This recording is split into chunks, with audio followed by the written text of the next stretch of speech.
Hello, everyone. I'm your host, Eric Swartz, Web3 tycoon and head of Web3 at Sterlington. Please join me in welcoming my close friend, Foresight Ventures investment manager, Chelsea Jiang. Please introduce yourself to the audience. Hey guys, this is Chelsea. So I work with a fund called Foresight Ventures. We're basically a Web3 token fund. What I do is just looking mostly like trying to look for projects to invest into and trying to find something interesting, I guess. And Chelsea's really understated and modest, but she's incredible at finding those things. Thank And you. and we'll and we'll talk about that a little bit more later. But so I know you spend a lot of time traveling all over the world to see new Right. Web3 entrepreneurs and talk to them about their projects. Mhm. Any interesting meetings during your most recent travels to Asia? Well, actually, like I spent a lot of time like in Asia and Europe, like the econs other thing going on. It's actually quite different from what I would expected in a way. I don't have much expectations like going to Zalo or be like or I just in general don't have much expectation for conferences, but I was open to meet people. And I do realize like how young the developers can be like these days, because I met so many, like always there's gonna be some interesting project, but like this time going to Zalo, like having all the meeting all the hackers is like, wow, they're so young. They're like 18, 19, and they're like, already figure out what they do and what they can create and trying to build out something. And they're already familiar with what's going on in this risk taking or just like or gaming or just anything. Like they know what this is about and they have something going on that they are good at, and they use what they're good at to create something within crypto. And that's really cool for me actually.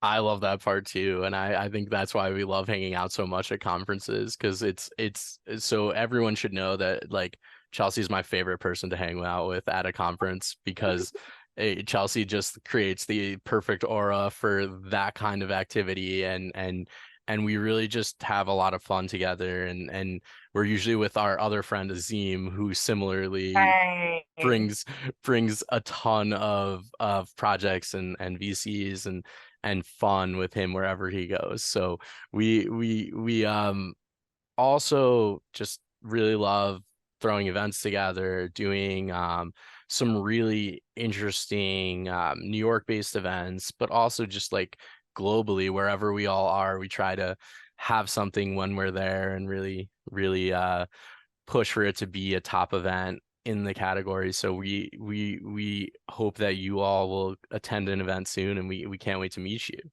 Um, and We did one, some events in New York, right? That one part was fun. It's a mixed crowd. I heard a lot of people enjoying it.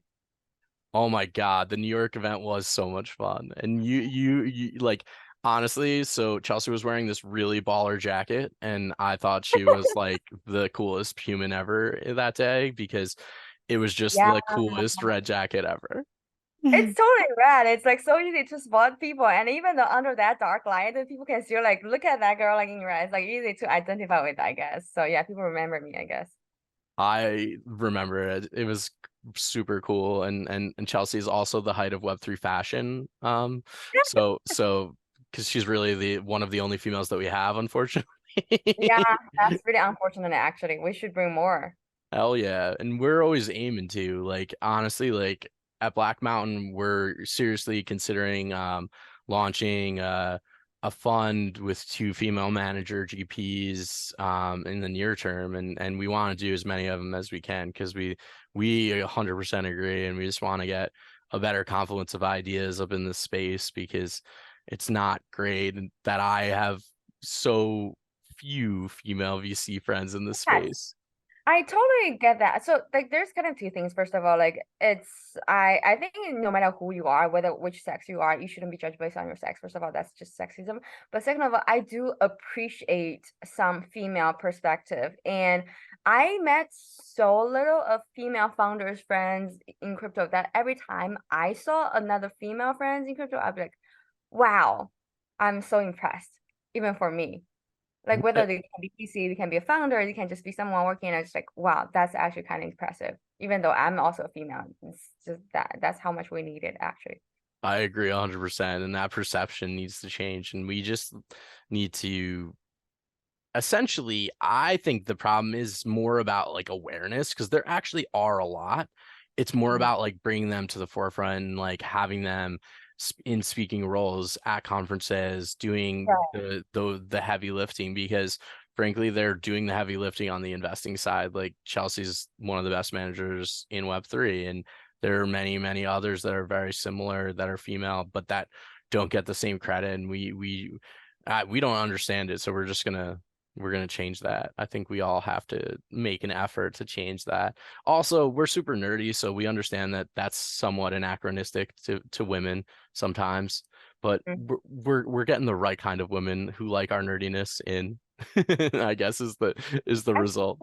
So many different like smart people, like can be guy, can be girl, but like have different type of smart. It's just in general as a female, we do have different perspective, and we don't see we just say crypto bros, and I'm almost always a single woman in within a conversation most of the time. I don't see it, but like people actually kind of reminds me because that's how normal it feels to me. But the thing is, I think normal people have some sort of kind of expectations or stuff around women, but like as I think we do have an environment that if you speak up, like you actually be noticed. And I think like, yeah, we just do need more kind of open up in a way about mindset and community and actually listen before you see someone.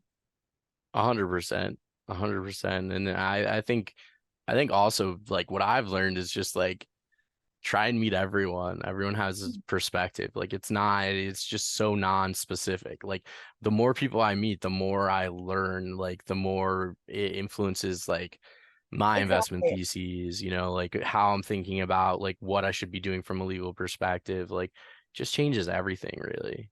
Great. I think that's exactly how we met, right? Because we're open to, we just like try to know who we do because that's why I just talk with my friends would be like, I'm just owning person. I come with my own perspective, background, experience, and stuff. I'm not the whole market. The whole market is made of various kinds of people, different background, different perspective, and you have to know the market, especially as investors. Like you have to gauge the market, you have to observe the market, and then make decision. So at first, you have to know who is in the market, and it's better, even better if you know like people who is actually within the market, and you can understand where they come from, what's going to have the impact, and I think that's really important as well. I 100% agree. Like that's exactly how I think about it. Like the more people within the market, especially in the early stage of VC, because that's a very invisible market unless you're really an insider. And Chelsea is quite possibly the most insider person that I know, the largest network out of anyone I know, by a significant margin, like twice as large as the next largest, I would say. Thank you. I appreciate that. That means my hard work paid off. I do think like VC in general, like actually crypto in general, is very much a kind of people business, meaning that you have to know the person to get the connection and how you make the connections varies. But I think people like I think honestly, if you listen, you get a lot of opportunities. And like this is how we met, this is how we come in. Just like if open up to me, I'm always open to give it a try before making any judgments. And there's always something good coming out of it most of the time. So I was just saying stay open and also listen to what other people say. And there's just gonna be things up the way. And I think for me, like in general, like I am in a position right now to help because I can help and also I was helped before as well. So I think this mutual relationship helps a lot in general in this industry or just in general for people as well. 100%. And I just like echo the people sentiment. Like we need to help each Mhm. other because we're all people, and we need to like and Chelsea has helped me so much in my career, and so much in with what I do and how I think about what I do too. So like I think talking to your friends is just as critical, if not more critical, than reading all the news or all those other things that you could be doing. There's nothing really that drives my theses more than my conversations with Chelsea and others within the space really keyed into what they're doing and what they're investing in. So I want to get more into what you're investing in because it's obviously so incredibly exciting. We spend a lot of you invested in Space and Time, Wallet Connect, Shardium, Decentraland. I have to say Space and Time is probably one of my favorites of those just because of the mere fact that it's just such an incredible partnership with the Microsoft team. I can't wait to hear more about it. And but you guys have etched your preeminence into history and into the future of Web3. How do you do it? What's the secret sauce? How can people learn to be like Chelsea? Oh wow, that's I think I'm just I'm okay. I think I do my best like in terms of my standard. People can be always like we can be better at their own version. To be clear, we didn't invest in Decentraland, and I agree. I love Space and Time as a team, and I've been with them for almost a year. I really like how what's your progress and milestone. It's like I don't need to check on upon them. It's like you just see the results and everything, and a lot of times people would like ask me how you do it. It's a big question, but I kind of cut off in kind of like two phases in general. It's like deal sourcing, right? Deal sourcing can vary based on a lot of people. Like for example, space and time is how I know is through basically through my own research and my like connection with my previous project called Quill. I invest in Quill. How I discovered Quill is basically just going through Twitter and I found his like thread. I just think super interesting about his statement and his judgment and his opinion. I was like, oh, I reached out and it's like I this is what I do. Would you be open to have a conversation? And then that's how I started the conversation. I think I'm actually one of the first investors to Crow talk to, and I really like the team. And I talked to the team a lot while during the process. I realized, oh, they actually because they're in the same data business and they are like talking to like a space and time. They're working together as well. This is what they do. I said, yeah, that sounds interesting. Can you give me an intro? And yeah, obviously this is like best, like this is something can go out of it. So we had a connection and we started doing like some investments, some having some serious conversations going on there. So that's deal sourcing, and that's just one type of deal sourcing. Just like reach out or like your Twitter. Like I used to do a lot of like public research, like from like Twitter, from GitHub. But you just find out. I used to read a lot of like Twitter or like GitHub or white paper, and you like I just Google everything basically and find anyone on LinkedIn. I'll just reach out. That's really helpful. That's just but one type of it. Another type is probably a lot of my deal right now is kind of coming like my VC network, people you refer to, and that's actually easier in a way, because when you reach out or connect it through someone you knew, that kind of give you a lot of trust. So this lowers a lot of trust barrier. It's easier to get people to talk with, and then it's quicker to realize what your conversation can go in from. And yeah, that's just deal sourcing. Due diligence just varies a lot. So on depends on track, it depends on your decision, it depends on perspective. There's a lot of stuff and time going into it, but I think research, referral, understanding the product, talking to the team, all matters. There's a lot of things going into the process to actually make the decision. And yeah, I don't know if there's a secret sauce, but I think this time I felt like time and patience could be one interesting factor, especially in this current market time. Because given more time, you necessarily gonna find out more information that's gonna not like the more barrier, but like give you more context to make the decisions, to give you more ideas to what the whole picture. So it's, at least you're informed when you're making the decision.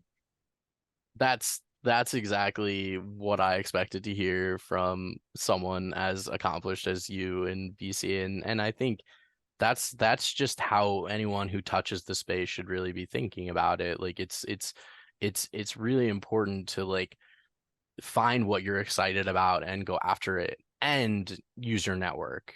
Like it can't be just one. Like one is it's like yeah, you're missing half the picture. And so I think it's just so exciting to hear how you work on things, Chelsea. And I think that generally like it always is very well aligned with what I'm trying to do, but chasing you because at the same time I No, can't keep up because Chelsea's just she's the fastest I've ever seen. yeah, This is Web3's cheetah.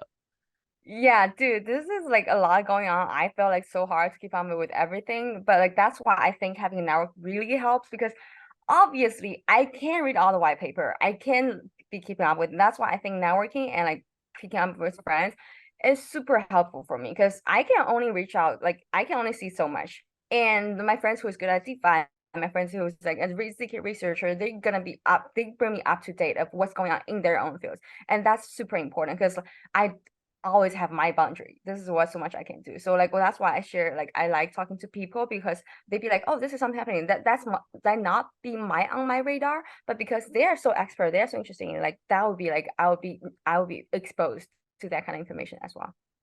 Absolutely. And like, I mean, so I have monthlies for that purpose with certain people. And like, I talk to Chelsea a lot more than monthly, so we don't need a monthly, but I Yeah. talk to others more on the monthly basis, and like it's just incredible like what you learn out of those monthly conversations. Like I've been doing a monthly with a friend from NIDIG for a really long time. We just jam on like research nerdy things that us Web3 researchers love.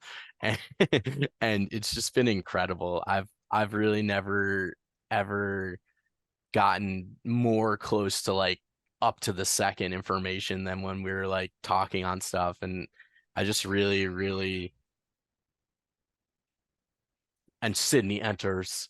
So so we were I couldn't agree more. I do a bunch of monthly calls with friends in the space and much more frequent calls with Chelsea and others who I'm super close with. And we just really, really learn a lot during those calls. And honestly, like I do a monthly for like a larger audience too. And that one's always interesting too, because we just have a project that joins and kind of presents to everyone. And then the investors can all ask questions. And it's like really cool to hear the different questions from different VCs and how they're thinking about things like Wow. live. Like I couldn't agree more. Like it was such an invaluable experience. And from all that, um, we need the alpha. So tell us what people should be building, what you're most excited about investing in.